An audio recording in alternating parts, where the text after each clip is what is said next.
Ladies and gentlemen, boys and girls, children of all ages, this is your boy James, aka Hollywood J Black, live in the building once again. Back with another Synful Blaq React.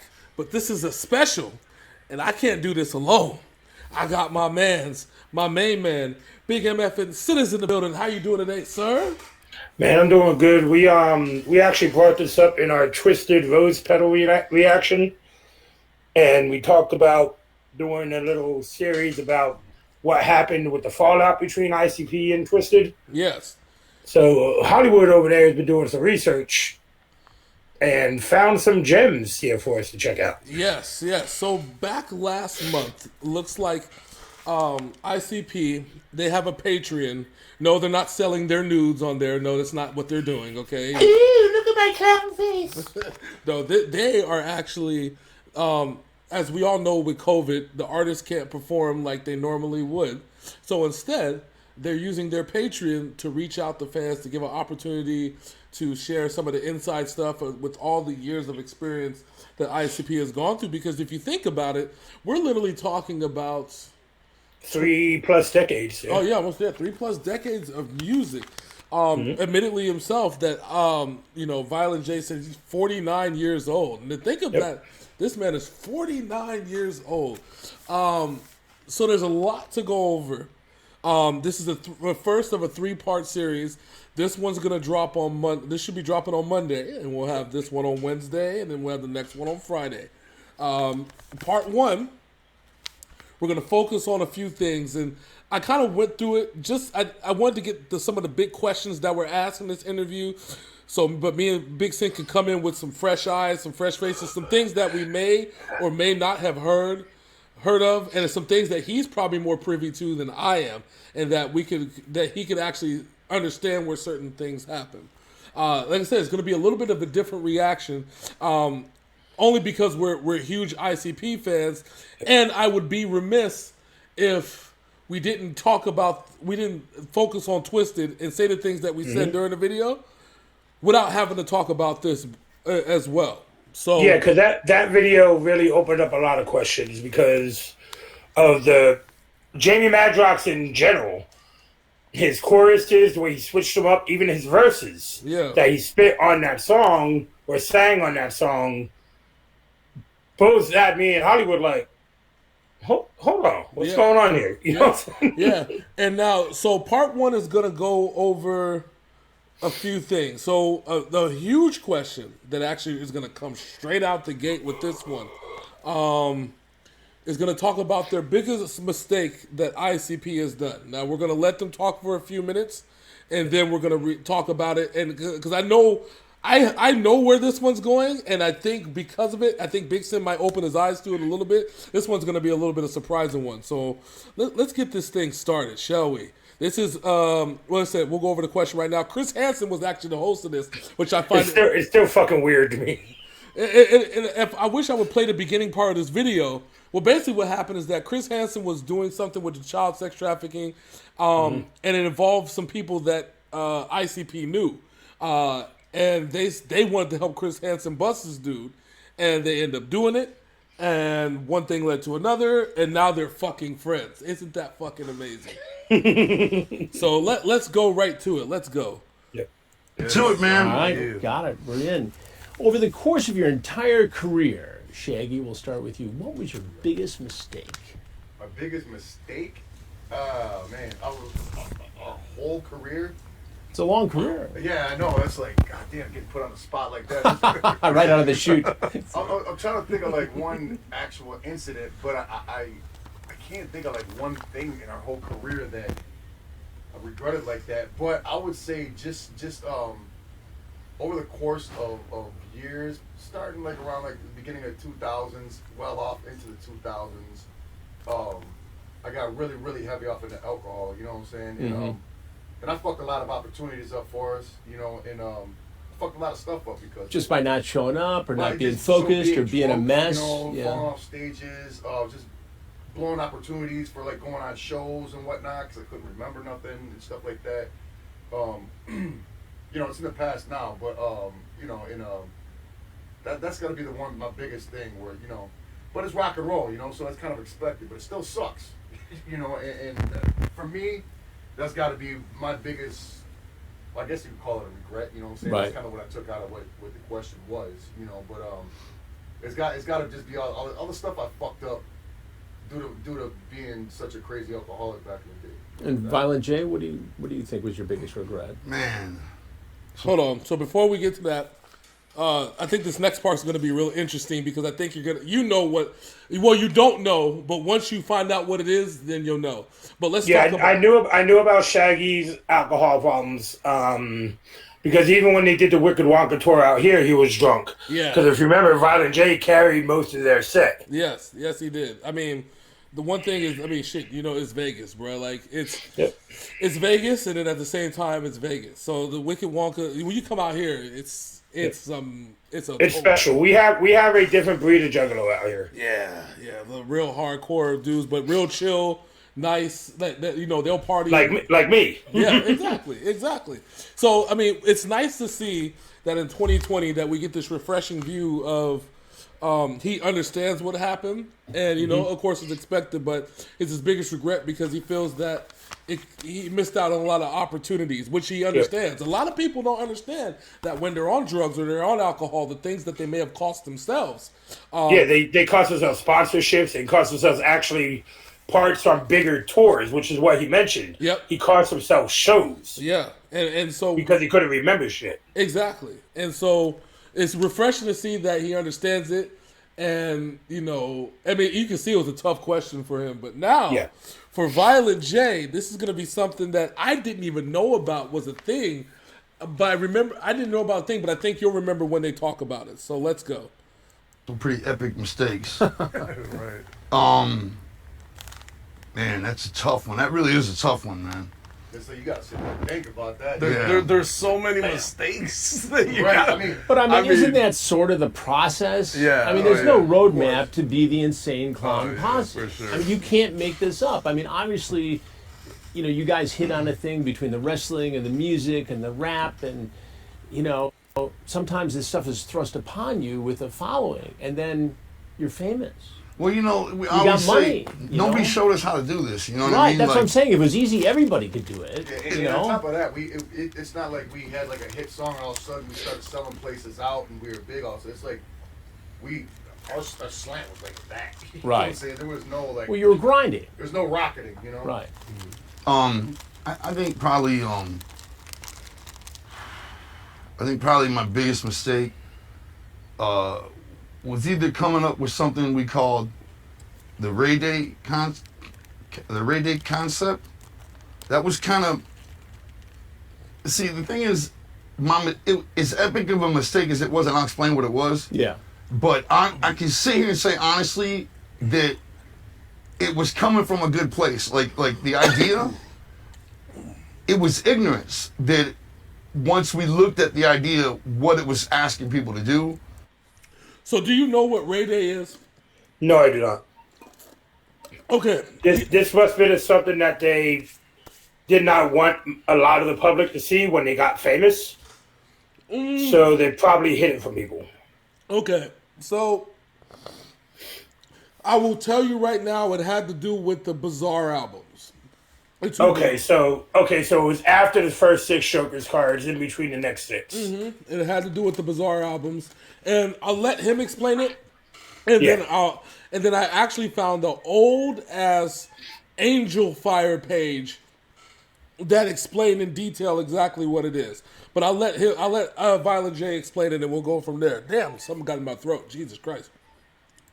Because at the time, it really wasn't done malicious. You know what I'm saying? It was what we thought was a good move. And what it was I think it was like the year 2000 or something, or 2001 or something, like around then. Yeah. And we were getting, no matter how successful we were becoming, we weren't getting airplay on any radio stations. And when I say none, I don't mean like very few. Like zero. Like none, you know what I mean? And we had singles, we had clean singles, you know what I mean? So, with no cursing in them or whatever, you know? And it just none, you know, none, you know? And an artist makes money from publishing and things like that, you know what I mean? Which comes from radio playing, things like that, you know?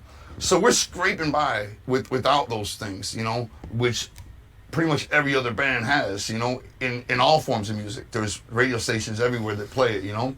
And we just didn't understand why we couldn't get our foot in the door, you know?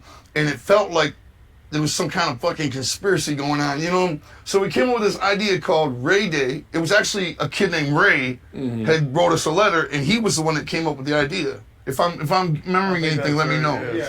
That's why we called it Ray Day. This kid had an idea. He said, man, you guys should have a day, designated day, and you ask all juggalos to go out, since we're being held back, because you know, we want to spread the word of what we do. You know what I'm saying?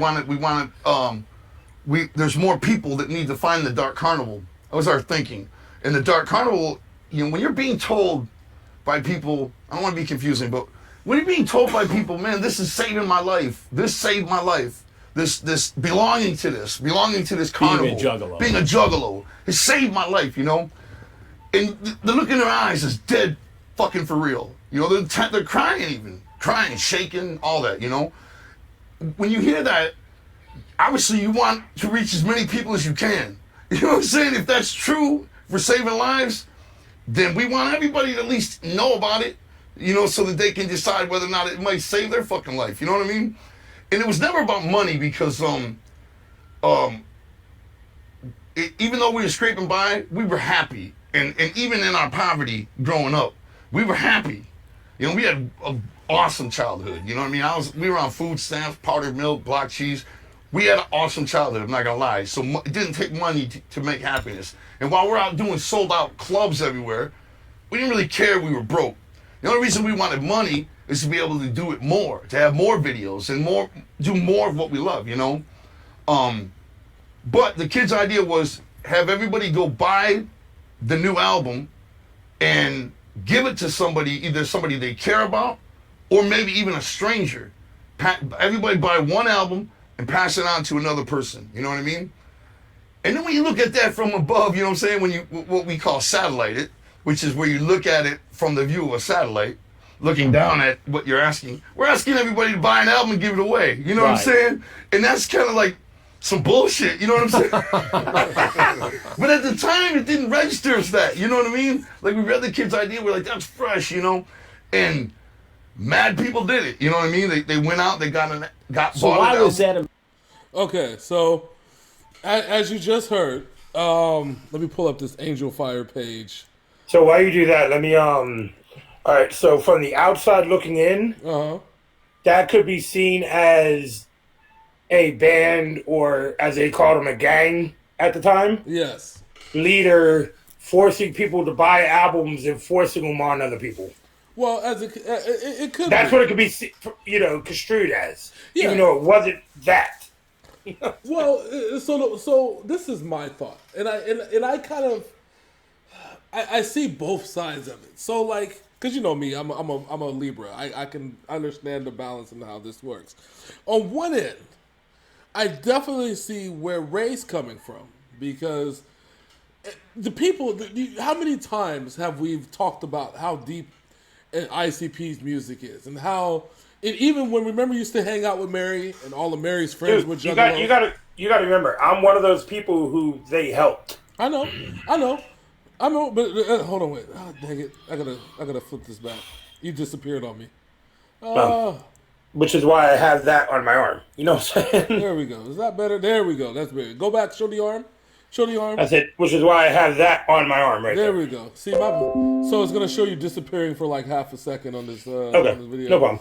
But remember, not just you. Remember when we used to hang out with Mary and how she had all the albums, and how when she was at her depressed and like when she was going through the shit with Brian and Robert and her family and blah, blah, blah, and how we would listen to music and just vibe out and it would get about her depression and just like that. And even the friends that she hang out with, like we would all listen to ICP and all the depression and anger and bullshit that we went through would just go the fuck away because this is the music that makes us happy. Like, we understand what it is, okay? So from that perspective, if you're telling me that I'm your dark Jesus, let's spread the fucking word to as many people as we can.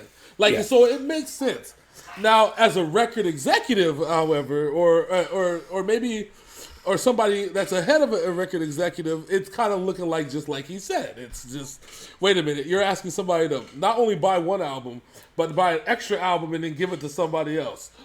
Hold up. You know what I'm saying? Yeah. You know what I'm saying? I never told you this, but when I was in Bullhead City, and this is something that I don't tell a lot of people. Yeah. Because, you know, I do an amazing Violent J cosplay. Yeah. I actually was in an ICP cover band in Bullhead City. Oh, what? Oh, wow. And probably shit. If I wish I could find the picture, but we had a picture of where he dressed up as Violent J. And people legit thought that I was Violent J when we were hanging out. I know. Hell, if Violent J was about 6'3", we might have been able to pull it off. Jesus. All right. So yeah. So the origins of that one is that So it's basically called. It's a term called Leyenda. You know what Leyenda is, right? All or nothing. Mm-hmm. And so that's how the prospect of it is. It's like, if you love us, we'll give your all, you know. And that's was like, okay, and then eventually that's how the concept came up for Ray Day. So again, I understand. Like I said, you understand both sides of it as an artist, but then as a record exec, you got to take a look and be like, oh, wait a minute, this is some bullshit. Hold on. But I appreciate the sentiment. I appreciate what they tried to do. Okay, so let's go to the 12-minute portion of this where we talk about the origins of ICP. All right, you ready? Yep. All right. Big Dons, right? There's only 4. That's it. But we have a question from somebody checking in tonight who wants you to explain the transformation from the Inner City Posse to Inner City Psychos to Insane Clown Posse. Man, somebody's really got some knowledge. Yeah. Came right in. The Inner City Cycles was that never really even was a thing. That was a 2 week long thing, you know. That's a super fan right there. Yeah. We'll probably come across a couple of them tonight, man. Sometimes the fans are more hip to our history than we are. You know what I mean? Yeah, people sometimes know more about our shit than we do. Yeah. But like by far for me, sometimes I'm like, I totally forgot about that, you know. But Insane Clown or Inner City Posse was a gang. That was our attempt at a gang, you know. We were, running around Southwest Detroit. The thing to do was gangs, and even though some of these gangs have been around for generations, we didn't care. We wanted to be down. We weren't in any of them gangs, so we just started our own. There was a gang at the time called the Delray Hulk Hogans. Yeah. And there were gangs everywhere with funny names, like unusual names, and we were like, man, we're the Inner City Posse. We start crossing everybody's pain out. It wasn't just in Southwest Detroit where gang culture was hitting so fucking hard. I know in Michigan at least, you know what I'm saying? Like out in the burbs, you had like Shiawassee Posse, like all types of crazy shit everywhere. Yeah. It was nuts. Yeah. And Inner City Posse was our attempt. And we were a gang. Like, we may have not been a lethal gang or a gang that moved drugs or weapons or things like that gangs do. We weren't into that, but we were violent. And we were, let me tell you something, okay? Let me tell you something. When you're 17, you are not done growing up. I know the 17s out there that think they know everything. Man, you don't know shit when you're 17. At least we didn't. Because we were not wrong. Completely different lives than we would be living 10 years later. How close did you come to dying along the way and not being here, sitting here with you? Dying and really close to fucking, like, just little kid style, wilding, almost murdering people. Never actually going through with it, but you know what I'm saying? Man, we almost did. But we didn't. But you're saying you almost killed somebody. Yeah, it's fucked up as it sounds, man. We were walking up to the, see, this is what I'm saying. When you're 17, right, You were not done developing, I don't believe, because we sure as fuck weren't, you know? We were walking through an alleyway, going up to get a 2-liter Faygo like we used to do probably 3 times a day, you know? Walking through the alleyway, 6 or 7 guys walking through the alley, and this homeless guy made a noise like, something scared the shit out of us. We're like, whoa, you know, it was dark, we all jumped back like, what the fuck? And we were like, so we went to the store, went back, got home, and then we're all sitting around, and we're like, man, that guy's in our alleyway. That was funny. He scared the shit out of me. Yeah, scared the shit out of me too. I should have kicked his ass. Yeah, man, he's in our alley. We should kick his ass, you know. One thing snowballed to another. Everybody was drinking, you know what I mean? And it just got to be like, everybody was like, let's go do it for real. You want to do it? Let's go kill him. Let's go kill him, you know. Like a thrill kill situation. Yeah, huh? Like a thrill kill. And everybody was for real. Mob mentality. You know, and right when everybody started like going, I'm like, hold up, man. Hold up, you know. I was the voice of reason that night. I'm like, man, fuck that. Like, no, man, you know what I mean? Like, all right, so that's a hilarious ass story where it's like, all right, hold on. Like, I can relate to being stupid at 17. I think I was more stupider when I was 16 than when I was 17 because Well, we did a lot of stupid shit between 18 and 26. Yeah, that's kind of it's kind of where we're at. Very much so. I'm not gonna sit here and lie, but yeah, I think you have to treat it like a lesson. And in growing up, like I said, like they're 49 now, so you have to treat it like they can recollect this and just like, wow, this was something else. You know what I mean? Yeah, it's called growth as a human being. Yes, which some people in our lives wish they could still do, but you know, I'm not going to throw out any names. Okay, so at the 1630 mark, they talk about will psychopathic records live on after they're gone? So we'll pull that up. Ooh, that is a tough fucking question. Yes. Pathic Records living on after ICP is gone, and how do you see passing the torch? You know, honestly, I don't know about psychopathic living on after both of us are gone. I mean, it might be our kids will carry on or something. You know what I'm saying? Who knows?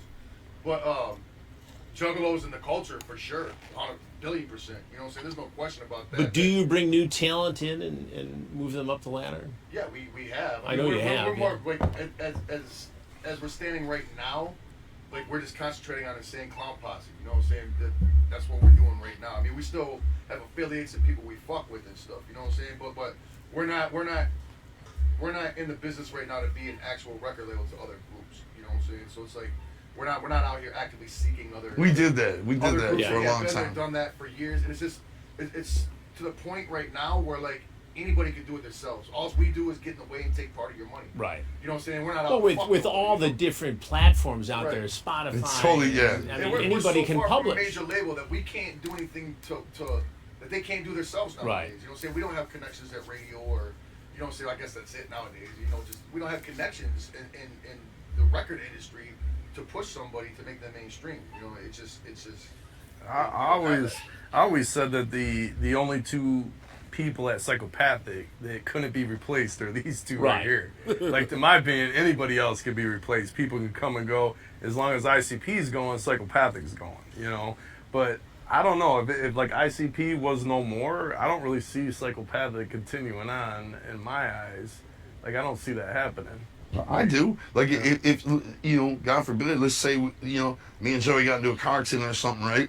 And we're gone. I mean, like, you guys wouldn't, like, keep selling the catalog and all that and keep it going just so our kids can eat and everything? Well, yeah, I would say so. Yeah, for sure. That's what I think so. I think so, too. I can see that happening. Yeah, my band like I mean, there are other bands, but Well, you guys keep doing, like, licensing deals and stuff, you know, and just keep it moving, man. Like, that shit would be important. in my opinion, like like what we do is such a sacrifice, right? That it's, you know, I do it personally for the love of the Juggalo family and the love I have for you guys. You know what I mean?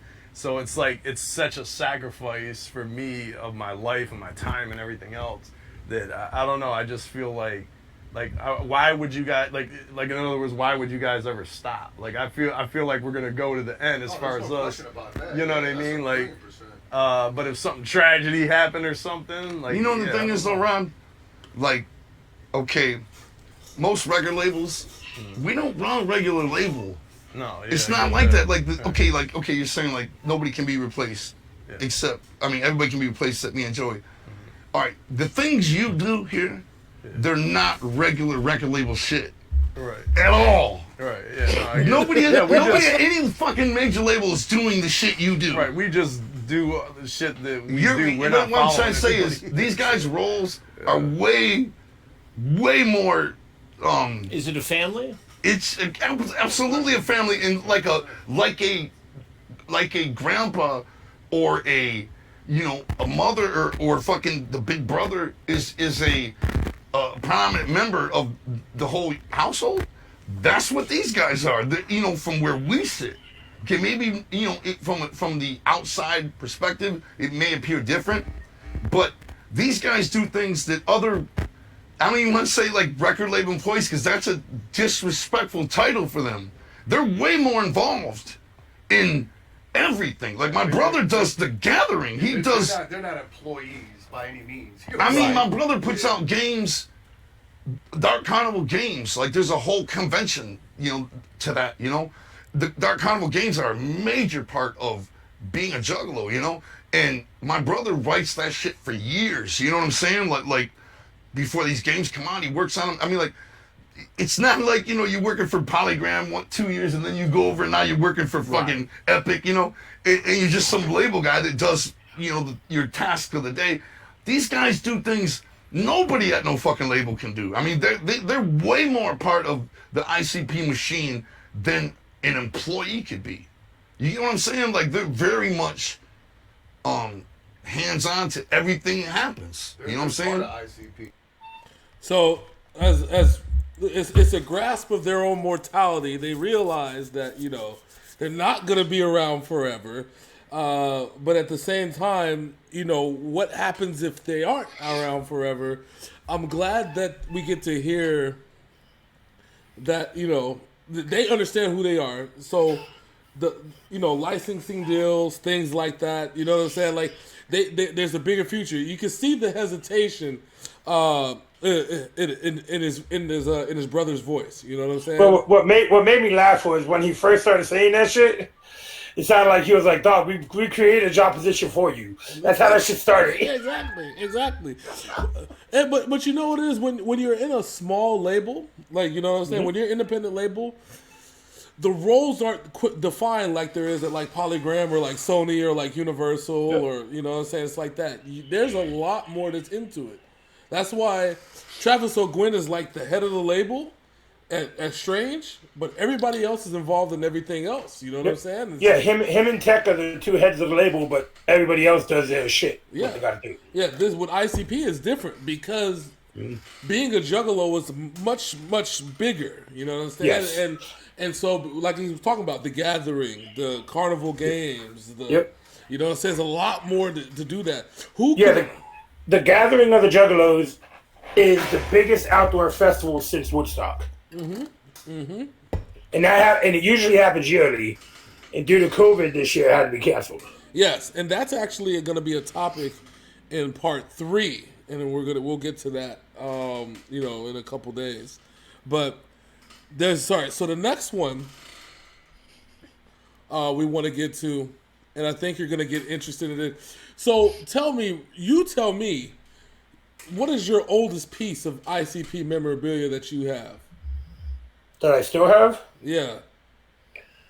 It is the Carnivore Carnage vinyl that we got at Hot Topic. Oh, wow. I still have it. Jesus Christ. Okay. All right. So they actually went over their what their oldest piece of memorabilia is. So this is at the 3125 mark. And yes, you people heard that right. A Carnivore Carnage vinyl. Vinyl. That's ridiculous. What the fuck would we say? So they know all my stories, Here's a great question, and we'll start with Joey. What is the oldest piece of ICP memorabilia you currently have? We want to go down the line. That's an easy one for me because I got it on me right now. Okay. You wearing it? Yeah. Is it? Yeah, I got the. Sorry, but I'll just jump ahead. This is the original Blinged Out. I don't know if the camera can pick it up, but the Psychopathic Charm. There was 5 of these made at the time. 5. Only 5. And I believe, was it the first actual Hatchet Man charm? Yes. This was the very first Hatchet Man charm ever made. It's gold, diamond encrusted. I think they cost like $5,000 at the At time. that time, Wow. 500 a piece. Yeah, or whatever it was. But anyway. And how old? And me and Billy are the only ones, right? You still got your original. Yeah, I still got my original. Me and Billy are the only ones that still have the original. All the others were lost. They were all Wow. lost at some point and gone, But this is the oldest, for me, the oldest ICP memorabilia that I still. You probably have some shit though, Oh, right? I got some shit. Yeah, I'm trying to think because I got some old ass So shit. much. You know what I'm saying? Right. I know.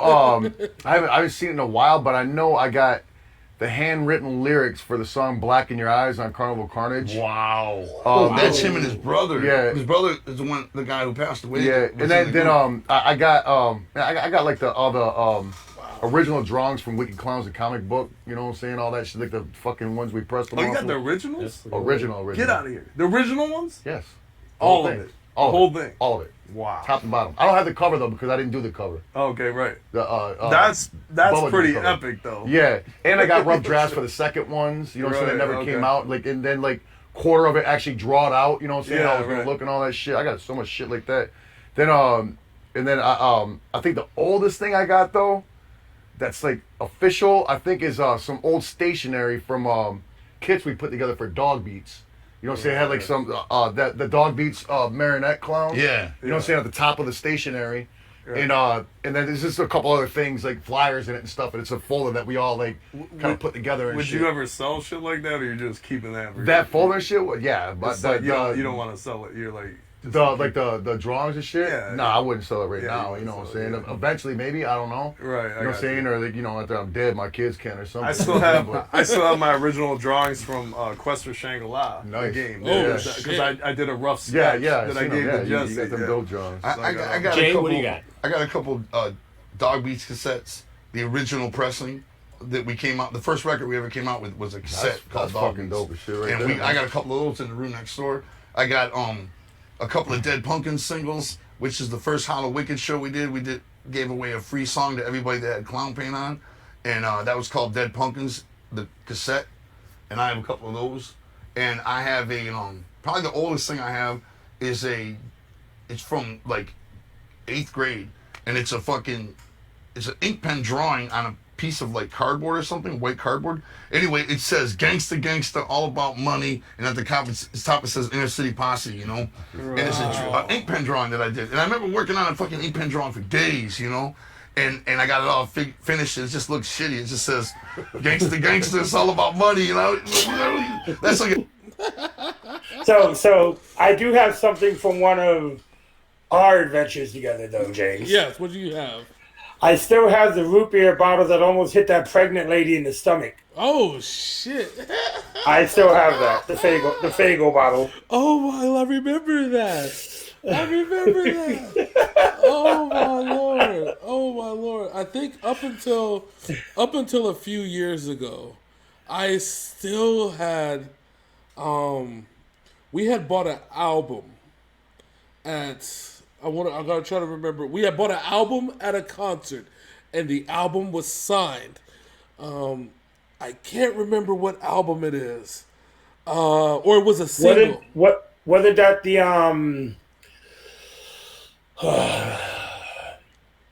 wasn't that the chicken hunting single from the first concert we went to of ICP? I believe it was. I still have it. With the ring, they signed it in the Ringmaster hat. Yes, and I could, and I was like, I want to say either I still have it or it was lost when we moved from Vegas to Orlando. But I know I had it, and I kept it like hidden away with my other CD cases, and.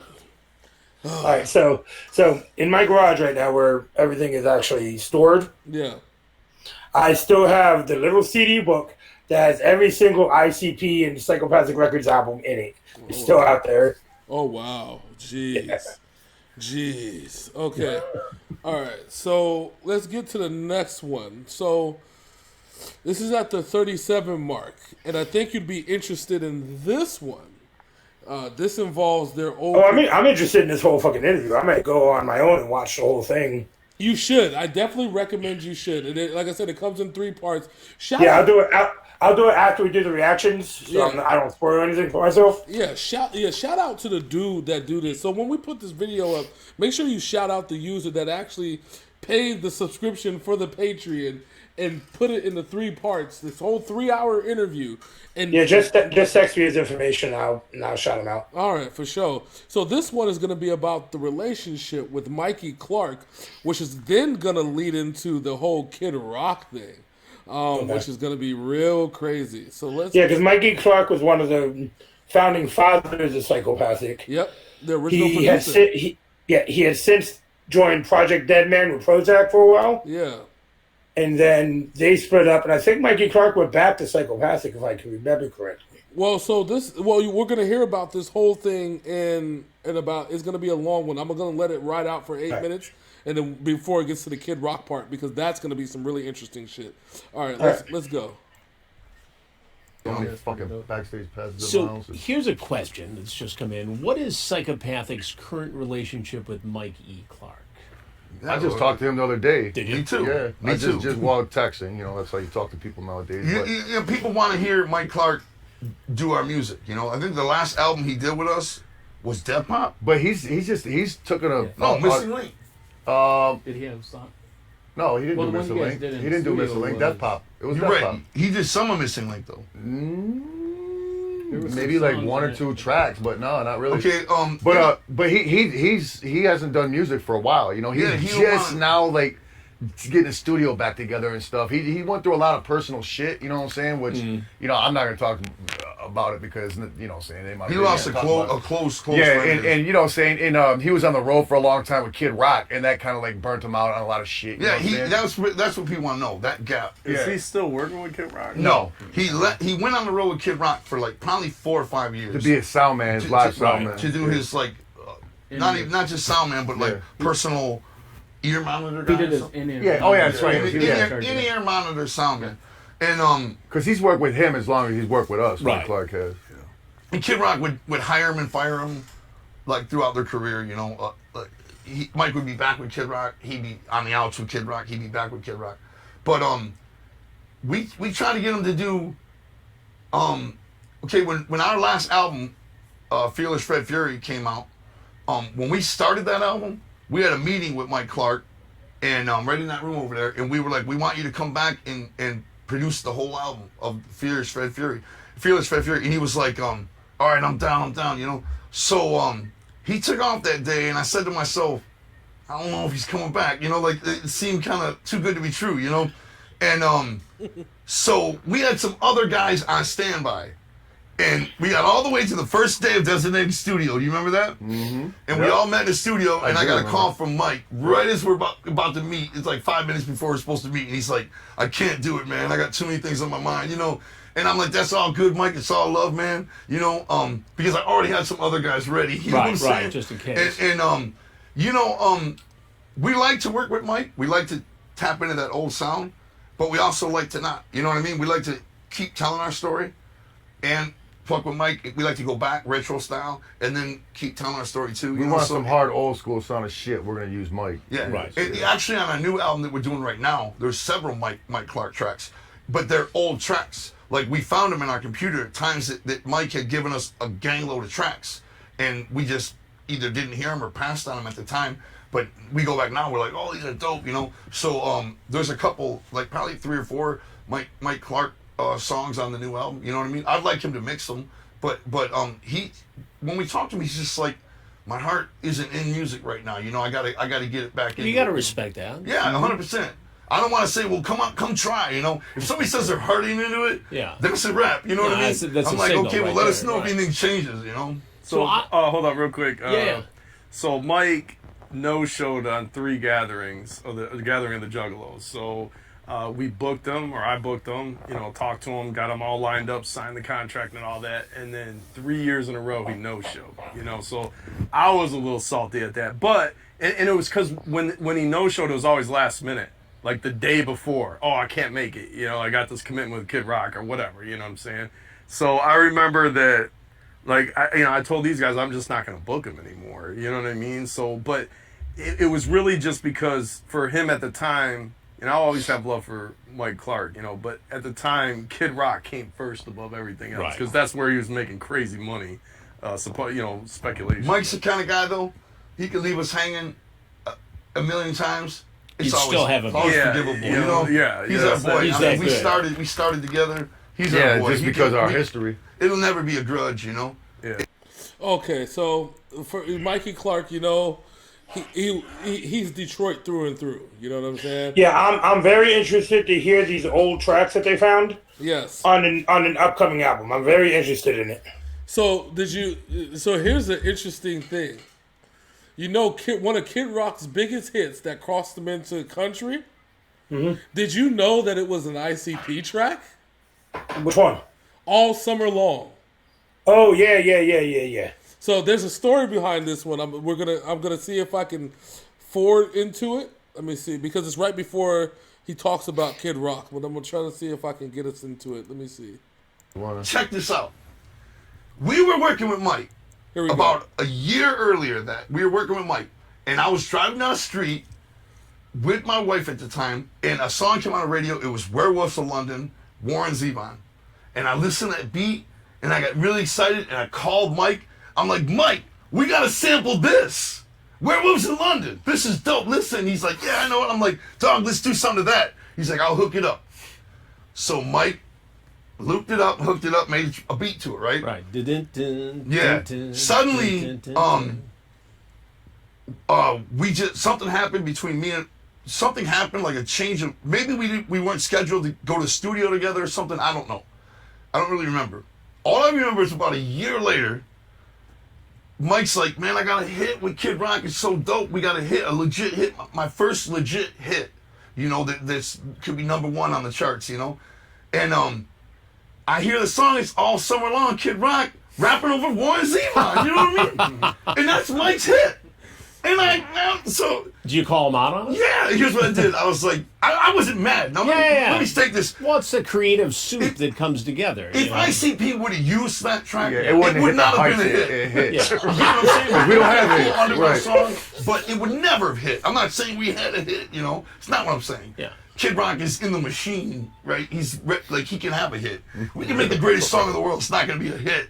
It'll be dope. It'll be a hit in the underground. But no matter how great it is, it can be Billie Jean. It's not going to hit the radio airwaves. Yeah, he's not wrong. Because we're not in the pipeline like that, you know? But, so I told Mike, meet me at a Thai restaurant, you know? We met at this Thai restaurant. And the first thing I said to him, I said, man, how'd Kid Rock end up with my track? You know? And he said, man, it's so fucked up.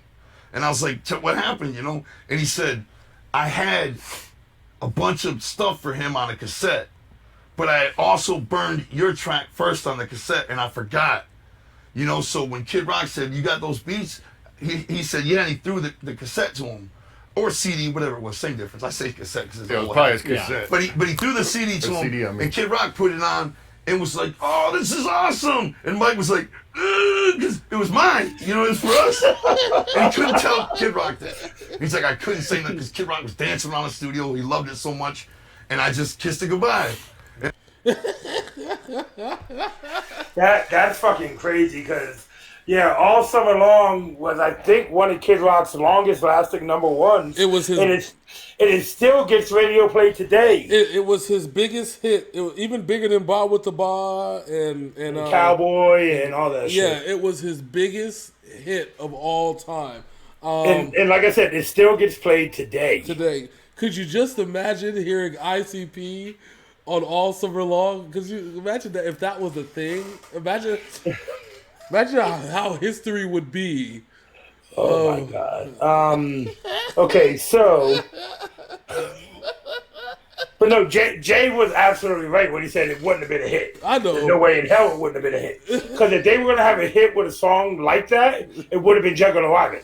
Yeah, well, maybe that would have been the new Juggalo Island. You see what I'm saying? All Summer Long on Juggalo Island. That's what it would have been. Fuck.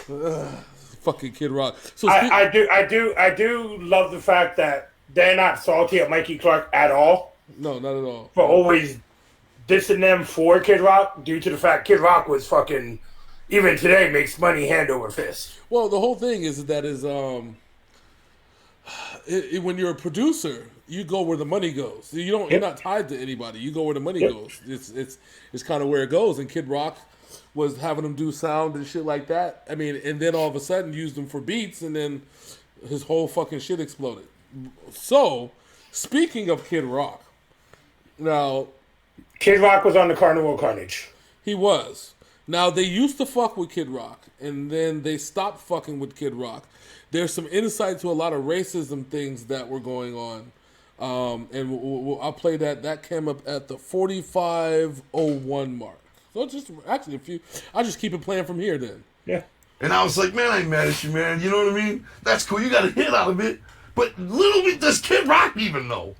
That was my idea. Do you guys have a relationship with Kid Rock? Have you met him? Do you know him? Oh, yeah, you know, back in the day, yeah, but not since back in the day. We used to do all kinds of shit, but you know, he's too much of that racist, man. I say, You know, I'm not. Since this is a shoot interview, you know what I'm saying? I think He's a big Trump guy. I can't stand Kid Rock. I he's think a blatant racist. right. I think he's a piece of shit. I couldn't stand him back in the day. You know what I'm saying? Right. Because he was just like. He's just an arrogant asshole, you know what I'm saying? And he was, even when he wasn't shit, when he was just local. And all his friends, too. Yeah, on all his boys. But the one thing I can't All not. his boys. All his boys were assholes, No, too. man, No, we had it's his drummer in the Well, studio it's just- 2 years ago. She was cool as hell. Out of But- self-disclosure, Yeah, man, sure, I first yeah, talked to him years ago because I did all the work on the White Boy Rick story back in the day and wrote the story. He was looking at doing some sort of a movie or documentary project. He called me in my office in New York, and we chit-chatted. And I went to a concert. I was at his house. Never really knew him, but he seemed, like a nice guy. I never heard any of the racist stuff. I mean, I know he's a big Trump guy now, and I don't know what's behind it. The one thing I can't knock about Kid Rock was his hustle to get where he's at. Yeah. You know what I'm saying? That's the one thing, and we've seen it firsthand in Detroit and stuff like that. I interviewed him for He the never story stopped on fucking Detroit, grinding. and That's why he got to where right, he's at. but I'm just saying that. But as a person, fuck him. I can't I stand mean, him. I had a very pleasant afternoon drinking badass beer and interviewing him for a Dateline show. I just, he seemed like a nice guy to me. I don't really know him Well, very is he well at gonna? all. If you're doing a story on him, is he gonna show his true? He was a character. You don't want to piss off the fucking. Right. Well, he was journalist. a character in a big story we did on Yeah. Detroit, City of Heartbreak, But- City of Hope. And it was, we were on Chelios's balcony and having a beer and a cigar, and it was, Well, when you're in the music industry and you share a lot of friends, we hear shit a lot. You know what I mean? A lot of craziness. Like crazy. I don't want to throw anybody a bus about who told me some of that crazy shit. Right. But you know what I'm saying? Like it's some crazy. Plus, my own recollection. It's in my book. It's no secret. He said racist things to me right in my face when at the time he had a child with a black woman, and we were sitting in his fucking apartment, and he said, never trust anybody black in this business. And my wig was like, bleh. I was just like, what? He's like, we're sitting here saying that right in front of this woman, And it was one of the most ugly, uncomfortable things I ever experienced. I was just like, fuck this guy, you know what I mean? Like, he was always, I didn't know if he was trying to push our buttons by saying that shit, because we also had very open anti-racist songs on our first album. Right. So I don't know if he was saying that shit to fuck with me or what, but he was saying that shit, and I never forgot it, you know what I mean? And I've only heard stories since then about him being, a racist, and that's what bothers me about him. But like Joey said, he paid his dues. He paid super dues. Super crazy dues. And crazy years. and in his Detroit fucking without concerts blowing are up. incredibly dope. Yeah. You know what I mean? Like, man, all those songs he does, I mean, I'm getting live as fuck at his concert. You know what I mean? I can't deny it. You know what I mean? But him as a person, my experience with him, Joey's experience with him, fuck that guy. You know what I mean? So there's as we always learn, there's two sides of people. You see how Kid Rock was with Chris Hansen, and then you see how Kid Rock was with Violent J. And Jay said it perfectly. He's like, dude, you were doing a interview with him. You really think he's going to show you your street self? Exactly. I mean, the whole thing is that if you have a bunch of people that confirm different things about you, not all of them can be lying. You know what I'm saying? I understand the whisper game, but if they're all saying different things and they see your tendencies on being racist, and especially since I remember ICP's first album was very anti-racism. Yeah, because the whole fucking 6 Jokers cards, because you had Chicken Hunting, you had Piggy Pod. You had all that shit, dude. Yeah. And so that's the whole thing. And like, it's just sad to like know that. But I mean, we did see the tendencies after the fact. Once he got famous, I think after All Summer Long, and he attracted the country audience. Like the country people were fully on board with him. I think he went all in with them because they carried him. Country fans will carry you till the cows come home. It's that line of thinking, I guess. Yeah, it's one of those things. And you look at Kid Rock now. Homeboy looks like Dr. Phil. Yeah, exactly. So, do you know who? This is going to be the last part of this video, which is a really meaty part of this video. Mm-hmm. Do you know who Alex Abyss is?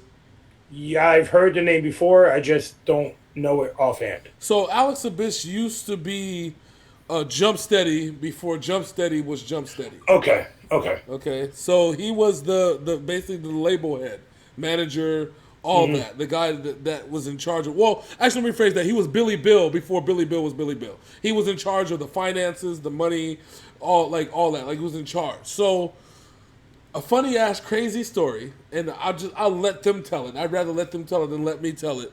But it tells you that you can't even trust people, even if they're your best friends in this music industry when money's involved. It's crazy. I'll let them tell it. But he might have been doing that on purpose. Who knows? What really happened with Alex Abyss leaving Psychopathic Records? We'll never know 100%. We never will know. We know what we were spoon fed. You know, I mean, long story short, he had told us that that somebody had shot up his house, almost shot his pregnant wife. Hold on, go tell the whole story. What? That's what broke it up, though. You know what I'm saying? No, well, here, let me just add one thing before you get to that. Well, I was just gonna super fucking outline it. So go ahead. He said, he said to us, "Look, we've accomplished every dream we set out to do." This was like way before that. This shit he said, down. He said, we wanted a platinum record, we got it. We wanted, we accomplished every dream we set to do. He said, you guys came to me and asked me if I'd manage you. This was never my dream. You know what I mean? He said, but I've had a great time doing this. We've been successful. He said, I'm going to give this 5 more years, and then I'm going to go do something else. And we were like, we can't diss that. Like, right. We fully support you. Best That's years dope, of our career, yeah. About a year and a half later is when this happened. You know what I mean? And there's just so many questions to it was just it was Memorial Day weekend. I remember it 100% when it happened and shit. Yeah, somebody had shot. I guess they were in his backyard and shot through the walls of his house. Somebody with the gun was in his backyard. Yeah, with a shotgun because it went through multiple walls. All that shit. I got the story firsthand from Alex. Do you want me to tell Yeah, go ahead. Yeah. So he I got it too, but he claims he was sitting at watching TV with his wife. With his wife. Because he said the dog that he got from me barked. That's what saved his wife's life. He was sitting in a back room.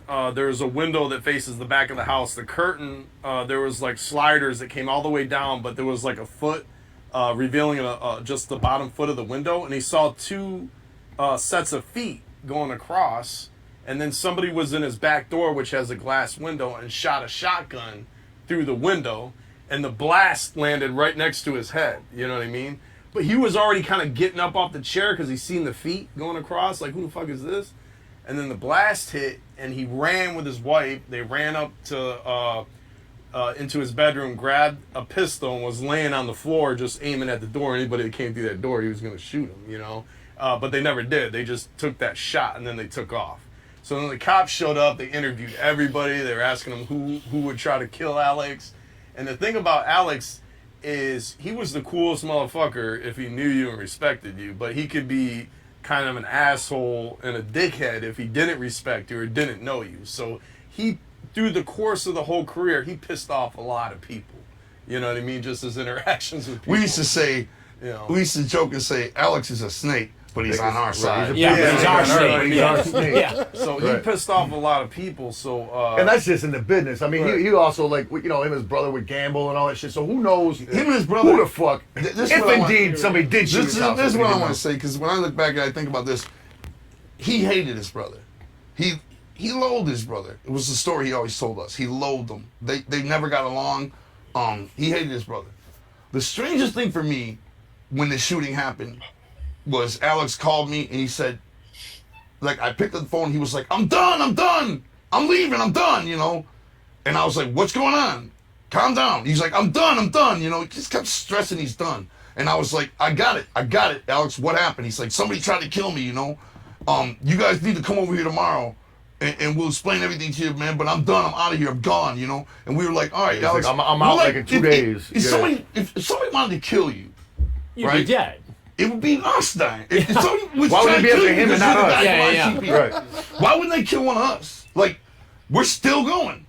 He said he's leaving the music industry because somebody in music, you know, somebody is trying to end ICP. That's what he was stuck on.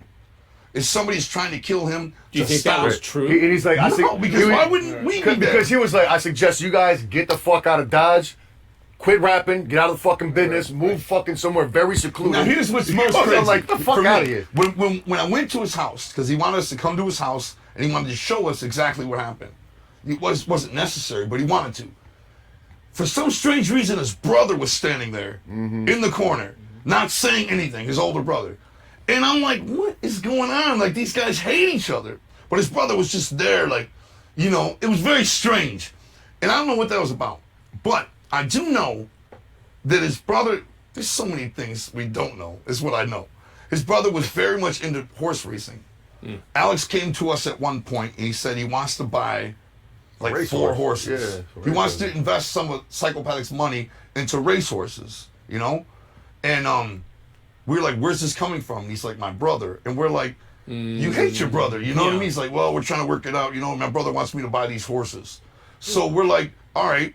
So he bought these horses. That was the last we ever heard of the horses. Well, I wasn't better. when we first got him, I wasn't. Yeah, we went watch the horse race. I lost my ass on. Yeah, we all did. We never heard of the horses again. After that, like, there was no point where he sold the horses. We don't know what happened to the horses. I don't know if that had anything to do with anything. All right, maybe not. I know Alex was a gambler. All right. There's just all sorts of speculation. But what's most weird, though, Chris, what was most weird is he said, I'm leaving town and nobody can know where I'm at, not even you guys. And he never told us. He just bailed. What? All right, so that is a crazy ass story. That's a lot to take in on that one. I mean, he brings up a valid point. Like, if they try to end ICP, just Why not go after Jay and Shaggy? yeah. I mean, you know, it's crazy. It's not like they were living in some kind of gated community. I don't even know if there's any gated communities in Detroit to begin with. It's like these men, they own factories and they're always in the studio. They're always doing something in Detroit, helping people. Yeah, exactly. They're not hiding from anybody. Yeah, exactly. Now, there's going to be a second part. There's going to be a part of this I'm going to play, and I think I'm going to let them tell it, and I'm going to tell you what I think about what they're saying. Let me go ahead and finish playing. What was the best thing that Alex did for the company, and what was the worst thing that Alex did? The best thing was being there financially in the beginning. He had $4,000 that we crucially needed. Right. You know what I mean? And a cell phone. And a fucking cell phone. That's what recorded. That's what recorded Dog Beats. Yeah. We needed that $4,000. We didn't have the fucking money. We were broke. You know. He had $4,000. And we didn't approach him like, yo, we just need your money. We approached him like, yo, we want you to be our partner in business with us. You know, we're just like we were just like trying to get at him to use him or nothing like that. His brother owned a record store that Alex worked at, and my brother knew Alex from school. So when we came out with our basement tape, which was basically just a dubbed cassette, you know, with not even shrink wrap, it was just a dubbed. Remember, they were re-released as Forgotten My brother Freshness. was like, you should take that up to Alex's store, and he'll sell them. You know, so we did. We went up there with like 5, and the next day Alex was like, I sold them all. We couldn't believe that. We were like, what? First of all, I never heard of anybody buying a cassette that's not a actual pressed cassette. Right. It's a Maxwell fucking. Yeah. Is it real or is it Memorex or whatever? It was a fucking blank cassette with, you know, yet he was selling them. So then we used to go up there and hang out in the back room and watch Alex push people on this cassette. Like, you need to buy this shit, you know? And that's why when we got the idea, let's ask him to be our manager and ask him to invest some money into us. And he did. He invested for it. That was when Alex was most, I would say that was his, to be there in the beginning, the very very, very, He very was key getting it all. Right. Go. The worst thing he did was taking off like he did because do you want to talk about the money split? Like, Sure, I mean it's a shoot interview. So basically, when he was leaving, he was like, "I'm taking off. I'm leaving." He was like, "All right, we got $3 million in the bank. I'm gonna give $1 million to." He gave $1 million to Joey, $1 million to Joe, and then he kept $1 million for himself. And then Joe. And then I was said, like, "Wait a minute." He was like, "That's all we got in the bank, right?" That's, Yeah, Alex was like, "That's what we got," and I never even questioned. Really? So I get exactly $1 million? Like you divided the money up, Right. and I get exactly $1 million. Right. So there's no 1 million point. Right. You know, Yeah. just a 1 million. million. And on top of that, when that And was then- going down, I wasn't thinking about the fact of how many times I've been at his house and just got like fucking boot boxes stuffed full of fucking cash and hundreds of He used to thousands of dollars hide money at from a the time. You know, so government, we had to crawl up in his attic. He'd crawl way back and pull up these boxes full of fucking like work boot boxes, just fucking. There's just no way. like $250,000. And we just How do you pay a record label under the table? It's like, all right. He gave us. We met at Green's Hamburgers, which is like a what do they call it, braised hamburgers or something? Yeah, it's just so one of you those greasy little white fucking spoons. places on Yeah, the corner White with the Castle greasy type spoons. place, yeah. We met there. He gave me a check for $1 million. Gave Joey a check for $1 million. He's like, I got a check for $1 million. And then we're like, what about Billy? Billy's a Don. And he was like, you're right. So then he cut a check for Billy. But For we $1 didn't million? have to ante up. No, but we didn't have to ante up any money. So there was money left over. He just cut it. Right, cut the another check. check. Where is he now, and what's Where'd that come from? what's your relationship? we don't with have him? one. We don't know, and we So- don't have one. Do you know where he's at? No. Yeah, so We know he floats around Detroit every now and then. All right, but so that's check all we this know. out. So how much money do you think he took from you? Well, Fuck, it's there's all no- speculation. It's speculation, but there's no. I But- know, knowing him. Come on, man. Knowing him, Millions. There's no way he left with $1 million like we did. I mean, that's just ridiculous. With just $1 million. Yeah, to give you a clear, like, Alex was my best friend, like, all through high school, like, every day hanging with this ninja, all through high school. Then when we started working, I was still hanging with him at night, gaming and all that. They were big When he gamers. left, Right. when he left, he cut everybody off, including me. I didn't have his phone number, his email, I didn't know where he was at, and that was it. Like, And that was the worst thing. He, like, erased everybody. You know what I mean? That was the Like, worst thing because we were cool. We were friends. right. It was more than It's like you don't business, trust us, really. Right. Like you think we're gonna give that number out? Like like he was like somebody's trying to kill me. We're just like, Alex, so you're gonna just bail on us and we don't even get to know where you live or nothing? No, he was just gone. So then he would come into town, and he would be hanging with damn. some, like, in the circle Damn. of friends that we had. Like, he'd be hanging with them, but then he'd be gone, and I'd hear about it later. Like, Alex was in town for a couple days, and he wouldn't hit me up or anybody. We think the reason why we didn't get to know where he lived is because we think he was running from us. Mm-hmm. We think he left with a shitload of money, and I'll tell you why I think that. Because Alex was our manager during ICP's most lucrative years, all right? Billy filled in for Alex. Billy slid behind the big desk. And I would say, we also had a guy who was the money man, the accountant or something. Yeah. Ron, remember? Yeah, Ron Gitter, sure. Yeah, he came in and he talked to us about surviving without Alex. And he was like, there's no chance. He was Alex's partner, though. But you know, Yeah. Alex, that's the only one that stayed in contact with Right. Alex and Ron. Yeah, and Ron was telling us, there's no chance, you guys will never do it, And I remember I stood up and I started screaming. Like, I was always real cool with Ron, but I stood up and started screaming. I'm like, you gonna doubt us, motherfucker? We don't need you then, I was like, you like sit here and tell us there's no chance? We can never leave and not be ICP no more. Right. What the fuck are we gonna do? Gonna get a job We're as fucking ICP Jack till in the wheels Box, fall right. off, you know what I mean? Like, and I was like, fuck you for not believing in us, you know what I mean? And fuck what you're saying. And all I know is 12 months later, there was $3 million back in the bank. Okay? So figure that. Back. But think about. All right, so before you say what you got to say, when Jump Steady was over Psychopathic taking care of that shit, Yeah. their merchandise sales alone would have blew the charts off of $1 million. Oh yeah, easily. Well, you obviously see if he's hiding a quarter of $1 in the shoebox, you know what I'm saying, and money in the. So how you gonna be paying motherfucking rappers under the table? Nigga, Hold on, dog. Let me climb in the attic real quick. I'm gonna pay you in a size 13, nigga. Here you go. No, they're not. Jordan's open it. So that's the thing. So you think about, so the most lucrative years would have been the Joker's card years, of course. Which would have been 93 through 98.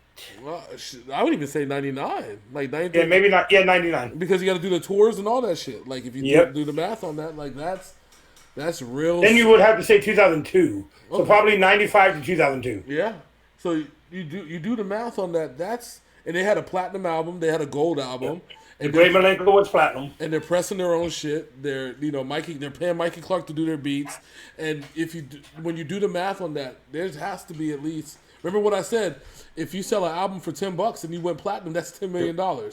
Yep. And then if you pay your pressers and they didn't have to pay another label, that's $10-15 million. And then they were doing tours, selling out shows, selling out clubs.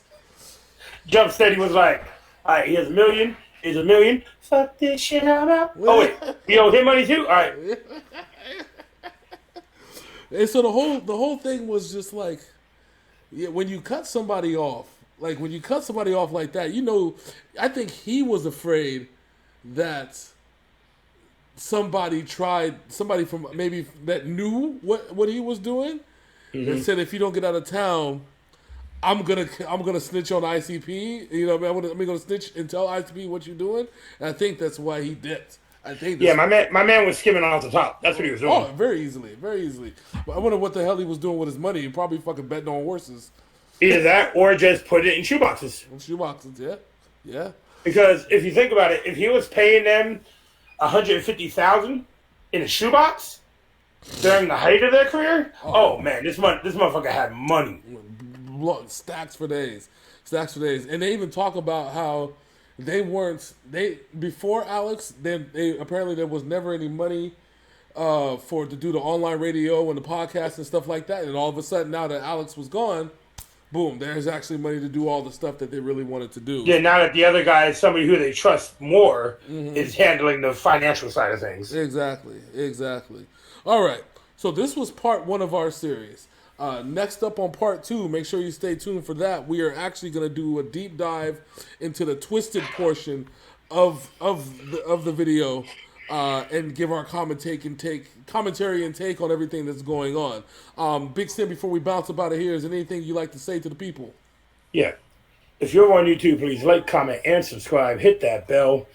And so you know when more reacts come out. If these videos do well, we'll do other things like this. These documentary style things, we will do these because I'm having a good time right now. Oh, yeah. If you're over on Facebook, like and follow, and just let us know that if you like this stuff, please let us know. Yes, please let us know. Now, until next time, we'll see you guys in 2 days. Or if you're checking out the reactions, we'll see you guys tomorrow. Until then, this is my man Big Sin. I'm Hollywood J. Black. This is Synful Blaq Reacts, and we out this thing. Deuces. All right.